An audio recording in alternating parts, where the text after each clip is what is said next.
Hey guys, welcome back to Seller Sessions, 4 p.m. BST on a Monday.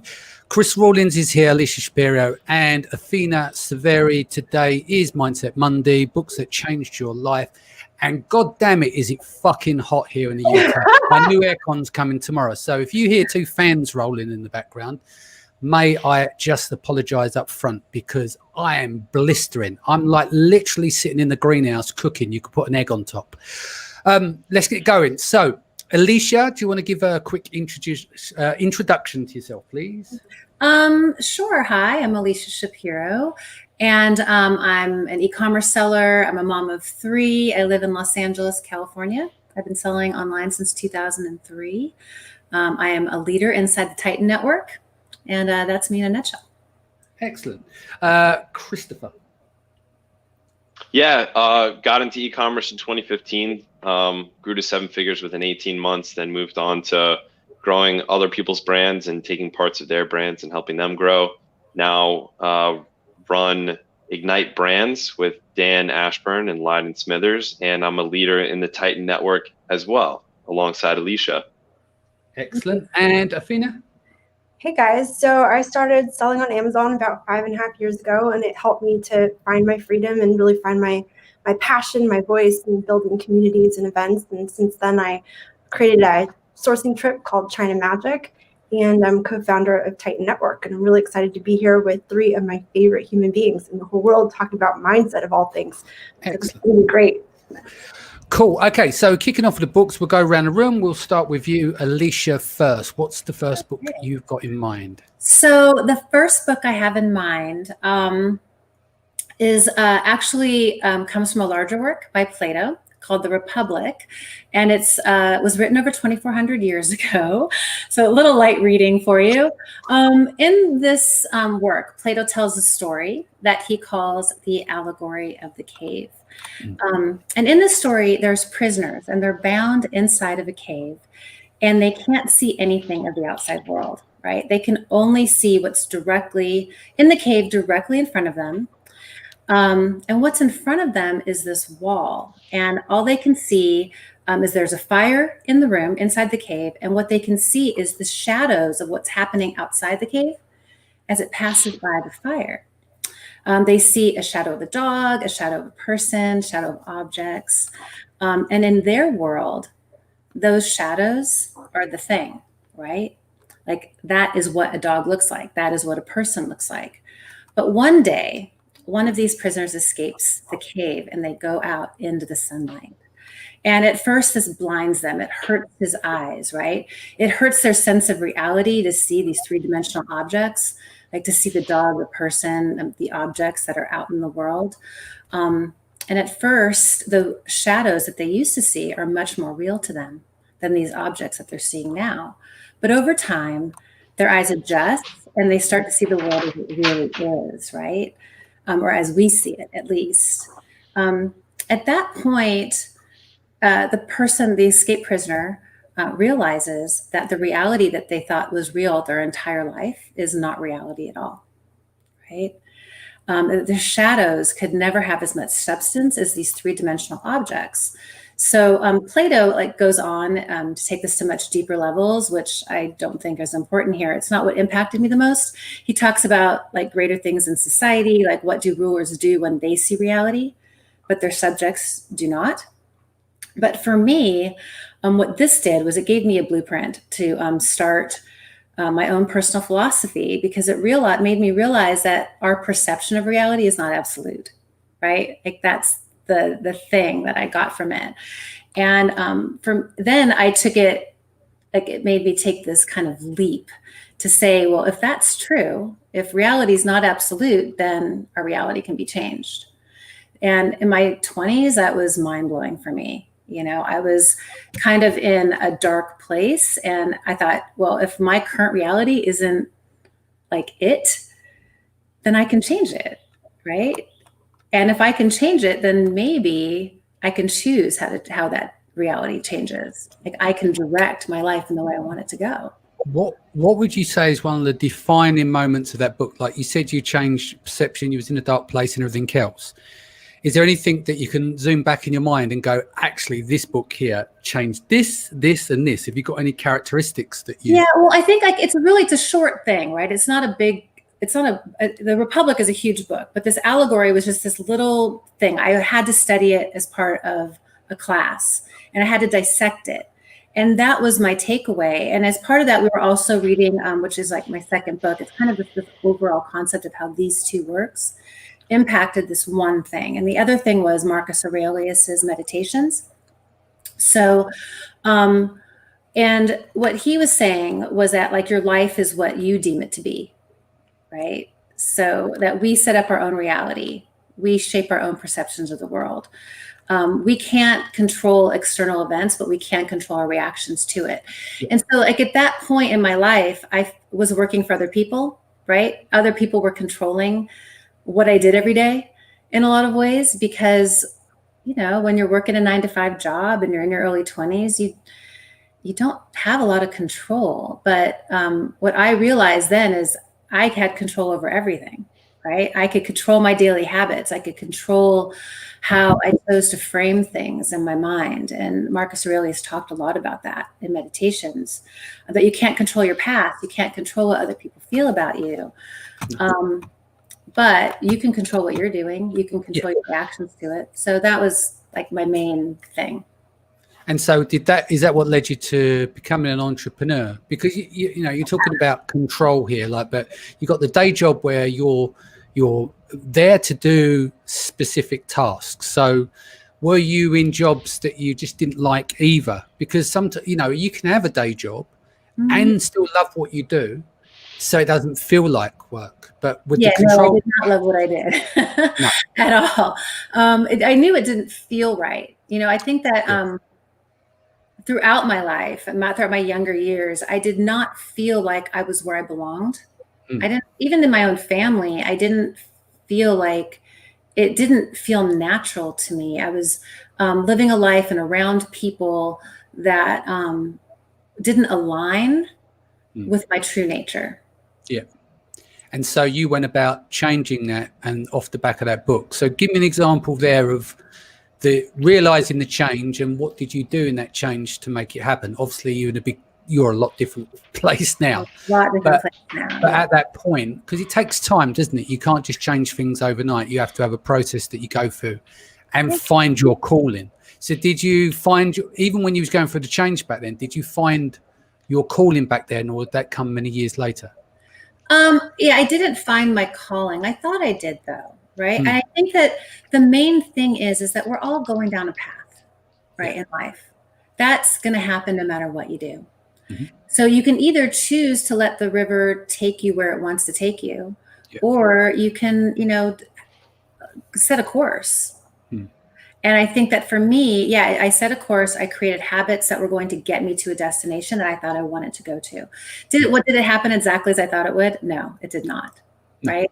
But I could kind of still have an idea of where I wanted to go. I couldn't control the things that came my way, but I just could control how I reacted to those things and not let it kind of take me from my path. Does that make sense? Yep, that makes sense. So if you were to round up the book and you was to sell that to someone, what would you say? Get this book because of X, Y, and Z. Well, I don't think I can really sell Plato's Republic. No, not sell it, but you know. But Marcus Aurelius, I think, is a little bit a better thing for people. That one's accessible. It's a very accessible. As a matter of fact, Ryan Holiday recently wrote a book called The Obstacle is the Way.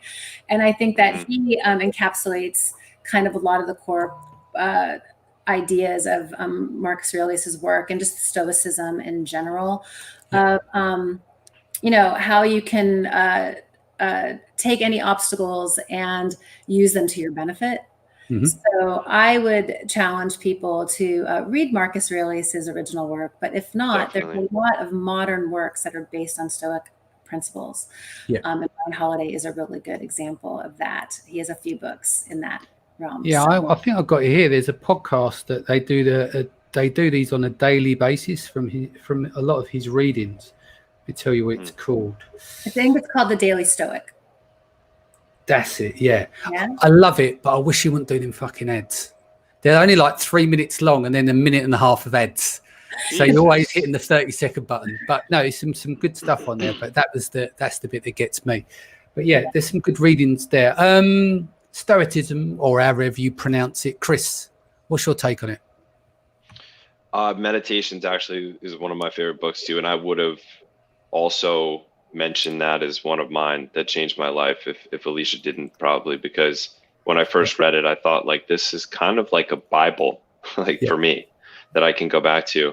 One of the things that, like, I don't know if it's technically part of Stoicism or people talk about it, but one of the things that I draw out of it for sure is the concept of grit or toughness, where you just are doing the work and you're not even thinking about the result. And this is one related to one of the books that I'm going to talk about too.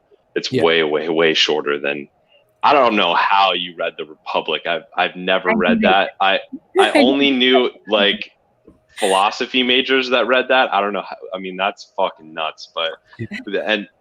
But Marcus Aurelius' Meditations, I can attest to, is directly applicable to how you live your life, how you structure your mind, how you make decisions, and your basic mental algorithm for decision making. And it also helps you to disconnect from things that you think are important, like fame and just vanity and things like that, and really like makes you realize how not important that is. But the toughness and grit, though, that's probably the most. And last year, you know, Danny, I went through like some crazy shit that really blew up my life. And those types of mindset and philosophy of thinking that like the difficult periods of life are actually the best periods in terms of growth. And in retrospect, I can already say, even though I'm fresh out of that kind of business trauma that I went through, I can already say that that is true, that like an enormous amount of growth, both internally and externally, came out of that. So and it's true. We done a show, not all the details, but we done a show on it, didn't we, last year? Yeah, we recorded a show. You know, like, you know, I think it's Winston Churchill, if you're going through hell, keep walking, because you eventually come out the other side. But right when you're in that storm, you don't think so. You think, you know, 2 days of it feels like 10 months, doesn't it? Oh, yeah. But once you do come back and you look at what happened and you reflect on it, you actually go, actually, that was a good moment of learning and growth, you know? So you don't always fail, but you always learn, if that makes sense. Just want to say some hellos quickly. Alan Gordon's here. Hi, Danny, Chris, Alycia, Athena. Nice to see you all. Cybe's here, says hello. Danny and Illuminati. I don't know what that's. Cy, you need to explain yourself. Tim Cram says, I've been a big Ryan Holiday kick in the last few years. Nice. Fantastic books. Good And stuff. Mark Norton says, hello. What's up, Mark? Hey, buddy. Andrew Kramer's here. I owe you a voice clip, Andrew. I'll do that today. I've got one more podcast to do after this in the meeting, then I'll drop that clip. So sorry for not coming back to you, brother. Chris, let's maneuver into your book. Okay, yeah. I mean, I'll make the smooth transition from the one meditations that Alycia mentioned. I mean, I'll first just preface all of this by saying there are a ton of like business tactic and strategy books that I read that like allowed me to have the tools to build businesses. And at this point, I've built tech companies, e-commerce companies, and agencies. And also a crypto fund. So I built a couple of different types of business. Some of them failed, some of them did really well. And the tools for those came out of like really tactical level books. I read the 4-Hour Work Week. That was big for me. The Lean Startup was really big for me. There are a ton of tactical books, but you said changed your life. So I zoomed out a little bit, and one that's really short. And that's one of the reasons why I wanted to mention it on this show, because I really think even if one person hears this and reads it, it literally takes 2 hours to listen to it or to read it. It's by Stephen Pressfield, and it's called The War of Art. It's a lot of those philosophies that Alycia was talking about from meditations, but compressed and directly applicable to your calling, your work, your business. This was one of the books that the reason I read it was because Tim Ferriss said that it was the book that he bought like 50 copies of so that he could give it to everybody who came to his house. Yeah. And I was like, well, okay, so that means I have to pay attention to it. The basic concept behind it is, and again, it's 2 hours, really worth just 2 hours of your one day today, to read. It's not like it'll take you a couple of weeks to read, is that everything that you do that's important, you'll meet resistance to it in the form of really tricky reasons not to do it that your mind comes up with. Laziness is the most basic one, procrastination the most basic one, and it literally handles like exactly how to tackle those things.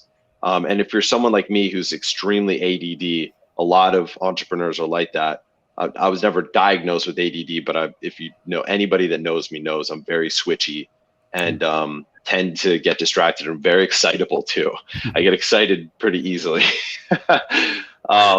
Then for those people, this is really helpful for focus. It allows you to notice when something in your mind is saying that you shouldn't be doing this thing that you said was important to you.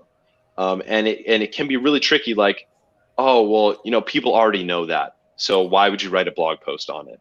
It's already been done before in a different way. Or you're spending all this time on this one, financial forecast when you should be working on the hiring a VA. So stop doing it and move on to this other thing. And your mind just keeps coming up with reasons not to do the thing you're doing. And I still battle this every day. This book literally walks you through step by step how to battle that. And it gives a name to it, which is called resistance. And it's how to overcome resistance, and basically teaching you that it never ends in any creative endeavor and any business endeavor. It will always be there, and that you always have to face it as if it's like a war, like a battle every day. And you're pushing through it. All of the reasons not to, all of the things people think about you, all of the people telling you not to do it, all the other things you could be doing, everything, and how to just crush through all of that and just get it done anyway. Yeah. So, and it's awesome. Give me one or two examples here, like physical examples of where you use that book and applied it to. Yeah, to me, the issue that I come up with is, especially when you're running a team, like now my team in Ignite alone, not including Titan, which is its own separate job, I have 20 people on this team. And there are a lot of fires every day that come up. And both of these things that I spend most of my time on. And the urgent but not important things, or the urgent and important things, are the ones that usually get done. But the things that by nature, for me, won't get done are the important but not urgent things. The things that you have to do, but there's no deadline to it. Nobody's calling you for it. Nobody's Slack messaging you, demanding that you get it done. You're the one that decided it needed to be done. Therefore, it's the proactive thing. Therefore, it's your raw creation and manifestation of what's in your mind into the world. So it actually is the most important thing, are the things that are important but not urgent. But there's no fire under you. So I got addicted to putting out fires, really. Mentally, you get this dopamine hit. Someone pings you, and then you solve the problem. You did it. You're the man. But there's no like, it's more of a deep meditative focus that you have to go into to get those important but not urgent things done.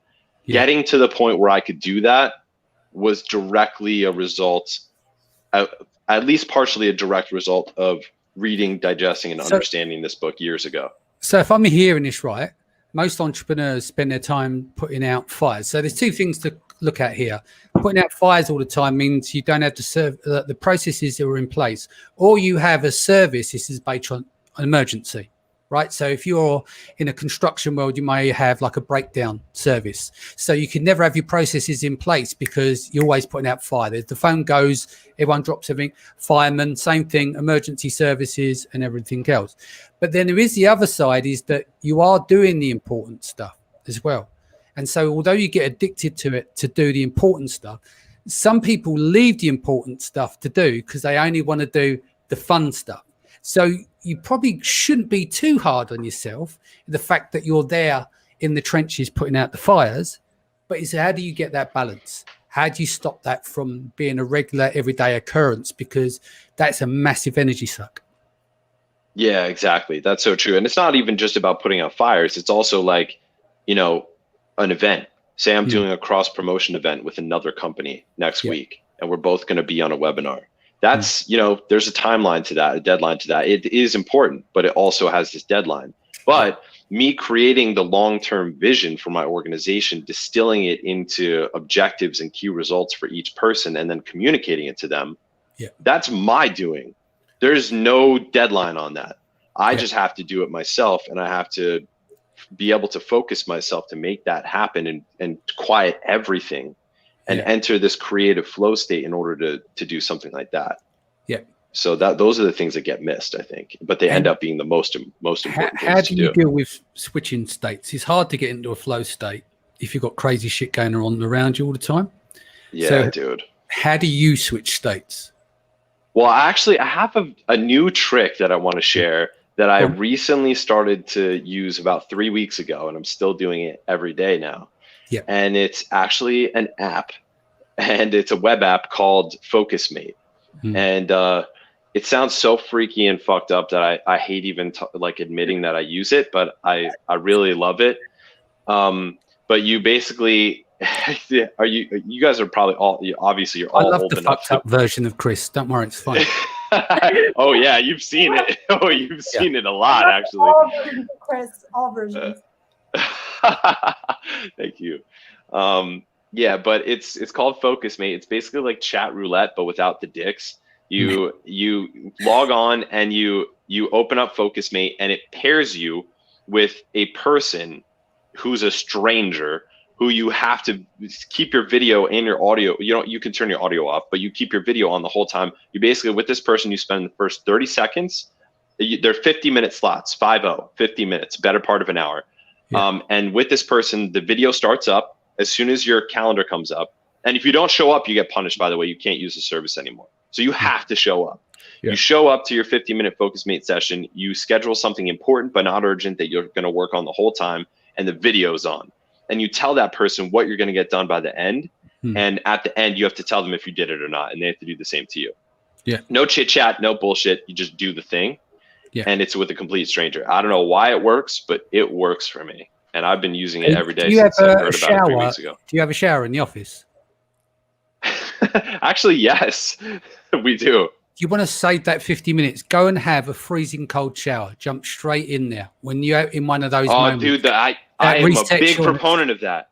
Yeah, I'm a big proponent of that. The problem here is that I don't get cold enough water. It's not cold enough here. Yeah. In this building. Yeah, so, that's the problem. Yeah. But that I'm with that, though. I love that. Yeah. Same with tiredness and stuff. You know, you can burn out your adrenals drinking coffee all day, and you need to put some more in the tank. Either meditate or hit that cold shower. That'll give you an extra, an hour or two, and I love that, dude. Do you do that? Yeah, recenter your focus. Cool. Yeah. That's very Obviously, cool. You can't, like, when the shit hits the fan and loads of crazy stuff going on, you can't say, listen, give us 15 minutes. I'm just going to fuck off and meditate. I'm going to take a shower real quick. They don't, but you can say, I'm going to take a shower real quick, because it's like 2 or 3 minutes you'd be in there for a freezing cold shower, and boom, back in the game. That's pretty cool, dude. One thing I do that's related to that, I'll say, is that when I can't focus and it's really like I'm really fried, and usually is like near the end of the day, like late afternoon, I'll go crank out a bunch of push-ups or pull-ups. Another one, yeah, and that changes my state, but it has to be a bunch. Like, it has to really take me to the edge where like I can't do a single other one, and I like literally like burn myself out, my muscles out. And that works really well. But the other thing as well, if you've got towards the end of the day, there's a thing called decision fatigue. And so sometimes it's just easier just to put it off. And it's about setting the boundary, isn't it? Like saying no. Like if you've got that pressure on to deliver, not everything is an absolute emergency. So sometimes sleeping on it is a better one. You know, it's different in the day, but if you're there at 10, 11 o'clock at night trying to deal with something, you're probably better off getting some sleep and then getting up at 4 o'clock and resolving the problem than you are trying to work through the night if you've just done a 12, 14-hour day. Definitely. Dude, I'm so dumb with that sometimes. I hate when I do that, when I'm like, got to get it done today. And then I spend like 4.5 hours of like 15% level productivity instead of the next morning when I would be at 100% and I could have done it in 45 minutes. Yeah. Chris, isn't that why you did this thing where you like leave the office? Like you have a set time? I started leaving the office. Yeah, because I found I was in my office. Like this, I'm in my office right now. This is my office. I'd be in my office for like 13, 14 hours a day. Not joking. And like, eventually I was like, what am I doing, dude? Like I'm trying to cram too much in a day. I end up having a lot more time with less percent productivity than if I did when I allowed myself to exhale and to like live my fucking life and then come in and work like fresh at 100% or at least 85% maybe. And so I started making myself leave the office, and Alicia's in my accountability group, so she knows this. That's right. That a couple times a week, I'd make sure that I leave my office by a certain time. I think that you said a number of things that were really interesting, which was about the high value things that need to get done that you set for yourself. And I think as entrepreneurs, you also said that we don't have deadlines, right? So if they're things that we set for ourselves and they're not connected to other people, we don't have our own deadlines. There are our own deadlines. And that's where like our accountability group, at least for me, has really helped me with that particular idiosyncratic thing for as being an entrepreneur, right? Because we control our own lives, but that also means we can control like doing it next week and not this week. So having the accountability structure has been helpful. Do I still get it? Do I get it done every week? No, right? You and I both were like, oh, we didn't get the percentage that we wanted to hit. But having those deadlines like that you set that and you've told another person that you care about and respect and who's going to hold you accountable is actually a very useful tool. Yeah, the accountability group thing is huge. It's a big game changer. Sorry. One thing I was going to mention that I love about the accountability stuff is that you guys don't just talk about the business targets that you're looking to achieve, but it's also like spending more time with your family. Personal stuff. Or, whatever is going to bring your balance, because sometimes we can flip too much to one side or to another. And so I think having other people accountable, not just to the business side, but to life is pretty special. Absolutely. All of us that are in there have those personal goals and family goals kind of factored in. And you're right, because it's more than just work, right? You can't sit in your office for 15, 16 hours a day. No. You go nuts. I'm going to read out some of the comments here. Fam says, hi, Rich Dad, Poor Dad, and 4-Hour Work Week is his choice of books. We've covered both of those on the show previously. Rich Dad, Poor Dad really changed my life back in 2011-12 period. I've never read it. It's amazing. You won't need to read it because you're smart with money. Jeffrey, he said, much love and inspiration.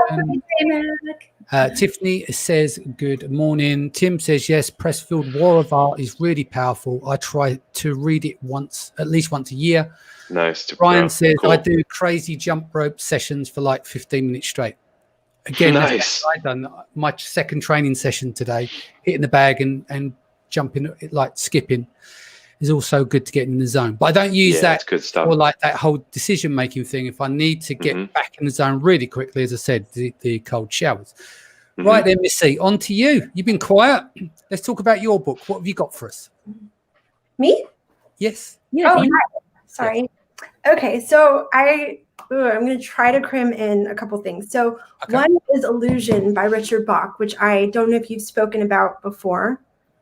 No, I don't think we have. Okay, he's the same author that does Jonathan Livingston Seagull. And what I loved about this book is that he talks about the concept of happiness and how he was in front of a crowd and talking about how they wanted a Messiah or some sort of God to come down and to grant them happiness. But when it came to actually looking into what it would take to get that happiness, they weren't willing to do the actual work to get there. And so it was really the concept of what one person's reality is on happiness as well, which is a subject that's always fascinated me, not just for myself, but when I'm dealing with people, because I always ask people that question, like, what does happiness look like for you? Because it can be a very different concept for you, Danny, versus Alycia, versus Chris, versus myself. And if you look at life and you look at all the things we're trying to accomplish, a lot of times it's because we're looking to be happy. We're looking to create that. But that's it. But trying to run to the end of the rainbow to capture happiness isn't going to work. You need to be part of the journey. Momentum. That's right. Yeah. Which leads me to another book that's had a major impact on my life, which is New Slant on Life by L. Ron Hubbard, where he actually goes into the concept of happiness and he breaks down what that looks like. And the whole concept of having a goal and just putting that goal out there as the happiness can really make people try to fast forward their life till they hit that goal. So whether that goal to them is the mansion or the fancy cars or having retirement to have that time off, whatever it is, you look back and your kids are grown. You know, you've lost so many years in your life. You haven't actually enjoyed the process or the people involved with it because you're too concerned with that end goal. But on the flip side, you see people that don't even know what their goals are. They're not looking for that happiness. They haven't defined for themselves. So you go and ask them, so what does happiness look like for you? Or what are your goals in your business, your life, you know, your marriage with your children? And if they can't even define that, that's sort of the opposite of the balance. So to me, it's like, you don't want to only focus on the end goal or the end result. You want to enjoy that journey, but you also kind of don't want to live aimlessly without having something to be working towards. Structure. Yeah. Without structure, without knowing what that life purpose is, right? And so those two books really had an impact on me because it also really helped me look outside myself and just really see the joy that I get when I'm able to help other people both define what those goals look like, which brings about happiness, and then look at what obstacles are getting in their way of achieving that happiness and focusing on those areas so that they can then start to lead the life that they're looking to lead amongst beautiful humans like the ones you see on this call right now. Because to me, that's a huge part of happiness, is sharing the journey with other like-minded people. So I think those two books have had a big impact for me. And I think sometimes it's tough. I remember I've gone through 3 career changes: music industry, tech, and into commerce. And I'm lucky because if you think of someone like a football player, they get maybe one career, they don't get a second or at least a third. And I think I've always focused on finding that thing. I call it the wilderness. So you can go in the wilderness for a period of time. The wilderness I had, the last one was about 2012, 13 to 15 until the Amazon thing happened. Does that make sense?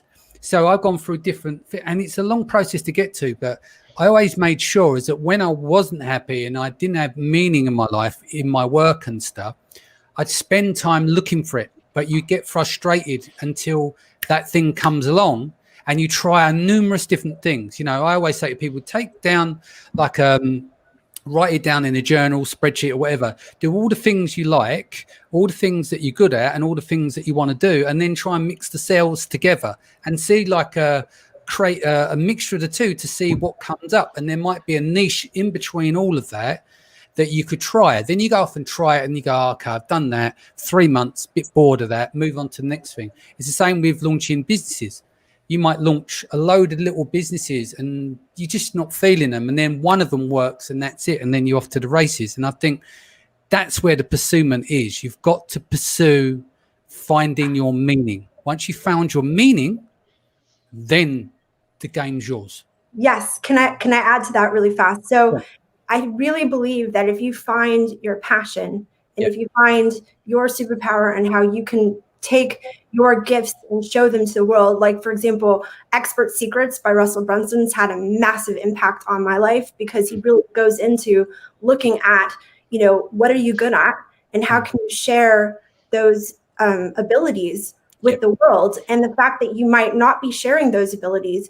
He gives an example, for example, of a chiropractor that's really good with sports medicine, and he can only see so many patients in that day, right? He might be able to see 5-6 patients a day. However, if he goes out and becomes an expert and brings his gift to the world, he can educate so many people and he can really expand upon that. So I think that had a very big impact for me as well, just on seeing who I am, what I'm able to do, and kind of injecting that life out there for others. Sounds good. Any other books from you guys? I got one that I wanted to mention because I knew it would never have been mentioned. And I'm literally like Johnny Appleseed with this thing because I don't know anybody who who's read Johnny it. But Appleseed. Can you explain that? That Johnny sounds- Appleseed went around, you know, planting trees. I don't even know. Right. But Yeah. so I'm the one, I'm giving this out and like trying to make people read this. Gotcha. It's called Our Mathematical Universe by Max Tegmark.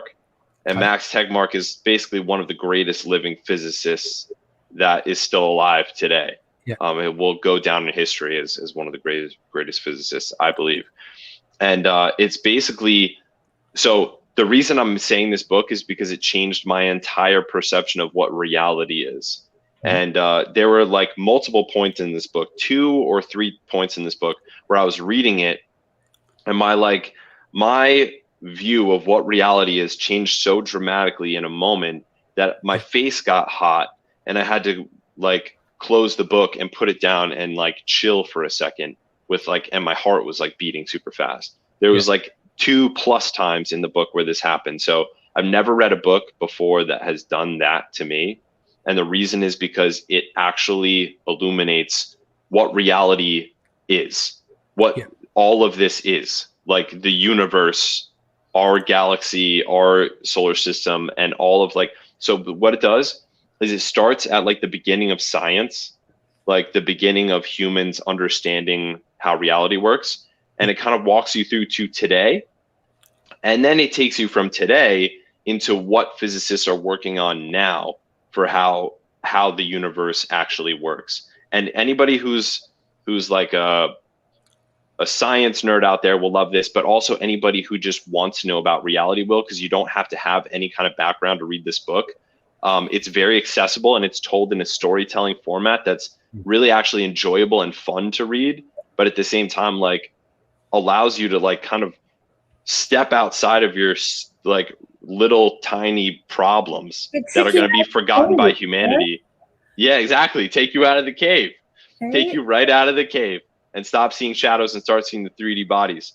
I'll just say if like my reaction to it alone, I think like lets you know how big of a deal this book is. Like the fact that I had to literally shut it because I like couldn't handle how intense the feeling was. Yeah. What was it called again? Our Mathematical Universe by Max Tegmark, and the audiobook is stellar, really well read by a really, really good narrator who is like super good at kind of telling the story. I'm actually curious, do you guys do better in audio form? Actually, for people who are watching this, do you do better in audio, or do you better with reading physical books? I can't I'm read audio only, dude. Yeah. I can't read books with my eyes. I've also got to the point, and this is Tim Ferriss's fault, listening, I think it was in one of his books, it might have been, not the 4-hour work, it was something, it might have been a blog post, but speed reading. My God, I've never read a book since, because he teaches you, like, you skim, you go through the chapters, you go through the index, just literally, and you can get the general idea of the book, and I end up reading half of it, and I've taken the pleasure out of reading the book. But now with the audio books is, when I'm tired, I'm still looking to feed myself with information. I might go and chill out and then I'll put that on. But generally I end up falling asleep. So it's not the same attention span that you would when you're focusing on reading the book. You know? I listen while I work out. That's helpful. Like I'm working out, reading the book, and then, dude, this is really important, I think. Yeah. One of the most, like, you can read as many books as you want, and people like to like brag about how many books a month they read and stuff, and I'm not into that. Because it doesn't matter if it doesn't get absorbed into your subconscious. Like you can only hold so many things in your conscious mind at one time, but for you to actually learn, a number of things have to happen. You can't just read it and then it gets actually absorbed into your behavior and into your subconscious, like the back of your mind, your reptile mind, your animal mind. You have to like practice it, and you have to visualize it. So I don't do this on all the books I read. I wish I did, but on the really important ones, Alycia is my Microsoft OneNote buddy over there. I use Microsoft OneNote for my journaling. I have over 10,000 notes now. I've been doing it for 9 years, and I will create a new note or a new tab on my books folder, on my books notebook for that book. And I'll write out not just like little notes from the book that like really struck me, but also how it applies to my life and my business. And I'll be like, okay, so I could try maybe doing, this or that change in my business as a result of this insight. And that's when they really sink into me. I did this with the book, I think it's the 49th Law by Robert Greene and 50 Cent, which is dope. Really good combo. Yes. Yeah. Yeah. About gaining power. Which it's a dangerous book, but it's also fucking awesome. It's a narcissist book, but yeah. Kind of, yeah. But if you're going to read it, use it as a protection. It's like the 48 laws of power as well. Jesus Christ. But it also helps you with politics. Like there's one thing about managing people, but then when you have a bunch of people at your level. It's manipulation, deception, and everything else. You see how politicians hang each other out to dry and everything else. So, yeah, I know what you're saying, because I've listened to the 50 Cent book. I couldn't stomach doing 48 Laws of Power, but the 49th Law was awesome, dude. It's an awesome book. But the thing is, when you read that, you're thinking, fuck me, this guy's an absolute psycho, wrote the book. But if you, I watched an interview on Robert Greene just to think if he was that way inclined, and he's not. He wrote that book based on a lot of observations, I think a lot in the film industry, because obviously you think about music industry, fashion, film, he came from media, athletics, all those different places that people see to look to the ascent of power, right? And so it does attract those types, and there's all the games, the snakes and ladders of life are going up and down. But it was interesting to see him talk and thinking he's a proper narc, but he's not. Like, it's all observation stuff that he's done, and he wrote it out of frustration, because he's got a new one out now as well. Like he normally writes encyclopedias, doesn't he? So the 49th Law is about 50 Cent's life, though. That's the cool thing about it. And the thing is, you'll get thrown into the snake pit in your life. You got to know how to handle yourself. But that's my point. It's defense. Yeah, the exactly. fact is you can't defend against stuff you can't see. So if you understand the rules, then you can defend yourself. So that's why I say, like, if you're going to read 48 Laws of Power, read it as defense, because if you've got that shit going on in your life and you're wondering what's going on, right? Because manipulation is deception, right? If you're onto it, you won't be affected by it. Therefore, that's why you should understand all of those things. I'm actually, after I do this in about 15 minutes, I'm going to do with Norm Ferrer, Lunch with Norm, and we're going to be talking about energy vampires and all sorts of stuff. And I'll go right in depth. So yeah, I'm going to go right in depth there. Touch on your other question, which was about whether you consume your media auditorily or like in the written form. And I think that every person is different, and you have to really know yourself. So when I listen to books, like, I like it because you can get through it faster and you can do other things, but my actual absorption of that material really is very minimal. So I like what you said, Chris, that you actually then go and take notes and then think about how it applies to you. So that's how you're consuming that information. For me, I'm a very kinesthetic learner. Yes. And I need to read it. I sometimes have to read it out loud. Like, hearing it also does help me, but then I also have to take notes. So whether I'm listening to it or using my eyes to read, I have to write down the parts that are important to me and kind of give myself a synopsis, or I'm not going to really make it a part of me. So it really depends exactly how much you need that book and need that material, and how much you plan on implementing it. If you're reading it because you want to be, you've read 10 books this month and you want to be able to sound amazing at entrepreneurial cocktail parties, and so I read the one thing I read, blah blah blah. Thing, and I'm certainly guilty of that. Like, I understand like the theories of a lot of books. Did I read the entire thing? No, I did not. I've gotten through parts of them, but I tend to not. Some of them just say the same thing over and over again. That don't is true. Once you get the point of it, you don't really need the entire thing. On other ones where I want to really implement that information in my life and use something as a concrete strategy, for me, reading with my eyes coupled with writing it out, even physically writing it out, not just typing it out, is the way my brain works. So it's really about knowing yourself. Yeah. I agree. What is it? Is visual, kinesthetic, and auditory the three main learning types? I believe it. There's auditory, visual, kinesthetic. So sorry. I think so, because you don't learn with your nose. I mean, you can't have sense memory, but the main thing is that for me, I need them all. For me to really get stuff. Yeah, and I am a bit ADHD, Chris, as well. Like, if I'm just listening to it, 10 minutes will go by and I'm like, oh, what's going on over there? And I don't even realize I just missed 10 minutes of the book. And you can't do that when you're reading with your eyes. So Chris, it wasn't the 49th law I was talking about. It's called Hustle Harder, Hustle Smarter, which is the follow-up behind that, which is 50 Cent's life, obviously gang culture, street life, and, using his street smarts in business as well. And this is why you see a lot of successful rappers that are former drug dealers, etc., because the entrepreneurial life, although there's the criminal aspect and the non-criminal, there are still essence of the same thing, the grind and the risk taking. For sure. Black hat, white hat, Danny. You're less likely to get whacked though when you just you're not doing street shit, So yeah. But yeah. Andrew Kramer says, emotional intelligence, this book changed my perception of the world completely. I learned from every single page. I had to stop reading this book multiple times to rethink and start over. I still haven't read it till the end. Few pages left. Crazy book. Nice. Good one, man. Thank you for that. Elliot says, damn, this session was really good today. Great vibes. Thank you, Elliot. Don't forget to join us. I do really enjoy these Mindset Mondays. I know they were Sundays, but I do like getting in the vibe on these as well. I love doing the Amazon things, but it's nice to break up the content 4 days a week of doing stuff like this, which is a bit more out the box, but hopefully still useful for the audience. Right, so we're coming to the top of the hour. Has anyone got any passing thoughts on the books before we sign off? I would like to say this. Actually, I'll let Alycia and Chris go first. Go. No, I'll just, Go ahead, Chris. I was just going to say thank you guys, because I didn't actually know what books you were going to read.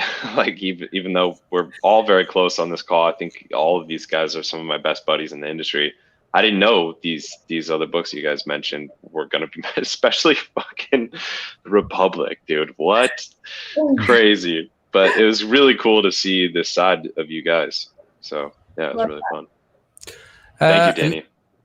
Pleasure. Yeah, Alycia? thank you, Danny. This was really, really fun. Like, we talk about Amazon every single day. Yeah, exactly. We talk about our businesses, and what we're doing in them and how we're progressing and what we need to work on on the daily with these two other humans that I love so much. I think as well, it also helps people, like, there's all the tactical stuff with Amazon and all bits you're going to learn and everything that comes with it.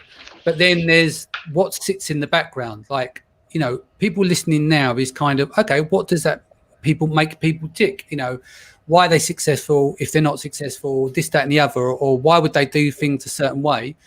Show someone their bookcase, then you'll start to see the person behind it, right? So hopefully the show helps people go off and look at books, and that gives them inspiration that they can apply to their business as well. So it's a sideway view, but it gets people to think about stuff, outside the box as well. Danny, you have a bias, right, against education at times. Massively, but I own that. Yeah, I know you do, and I think it's interesting because I think you often assume a lot of entrepreneurs will feel the same way, and yet, like, Chris and I are both like pretty well educated, and we got a lot of these book ideas, I think, from kind of that background. But I know a lot of people who have come to these same conclusions because they educated themselves. Like, these books are highly accessible, and you certainly don't have to go to college to read them and analyze them and have them impact you. So it really is about educating yourself and getting your own takeaways. I mean, I've never turned around and said, oh, you're a wrong person because you're educated, therefore you're wrong. My thing is how education is structured. We're not teaching people to solve problems. We still don't do this today. That is my criticism in whole of the education system, because if we're teaching people to get good jobs, we're not teaching them to solve problems. That's true. We're in the middle of COVID. I agree. Right? The world needs a lot of sheep, Danny. So we're in the middle of COVID, right? There's a lot of people out of work. If they were educated differently, if it was institutionalized to solve problems, a lot of people be able to be more self-sufficient, because what they've been trained to do is to go and get a job. Well, what if there's no jobs there? What if you've been laid off because of COVID? What do you do next? There's no survival kit there for them. Right. Well, we all know that. And just like to take it full circle, where I said, like, Plato's higher purpose with the Republic was really about how leaders do see the reality. But if they tried to go and teach the masses the reality, that those people, number one, they couldn't handle it. So the concept is really that the leaders should know this stuff, but that they keep it from the people so that the people can go on with their merry lives, right?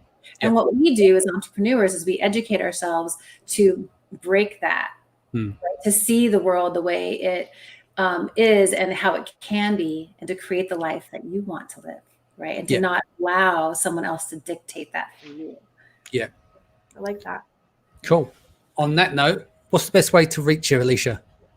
You can reach out to me on Facebook or at Alycia@titanmembers.com. Cool. Christopher? Yeah, Facebook me, facebook.com/punktreats. Excellent. Punk treats. Even I don't know this one. This is a new one. Yeah. Full of surprises. Athena? Well, I just wanted to wrap up a thought, if that's okay. Of course. I think it's really important that we also share these philosophical ideas with our children. My parents used to read a lot of books with me, and when we'd watch certain movies and things, we would discuss philosophical ideas that, you know, you normally wouldn't talk to a 5 or 10-year-old about. So I think that's really key, to share this kind of knowledge with our kids.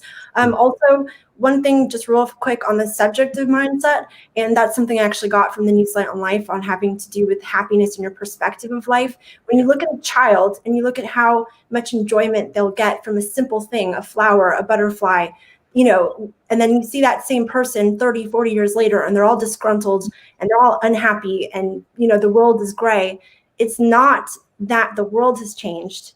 It's that the person has changed. So it's really your perception of reality and how you create your happiness and the things around you that makes the difference. And to me, it's a huge part of mindset, and continuously learning, improving, and being around incredible human beings like you guys will help you to take your mindset from where it is to a much higher level. And I think that's a very, very key thing to focus on in life.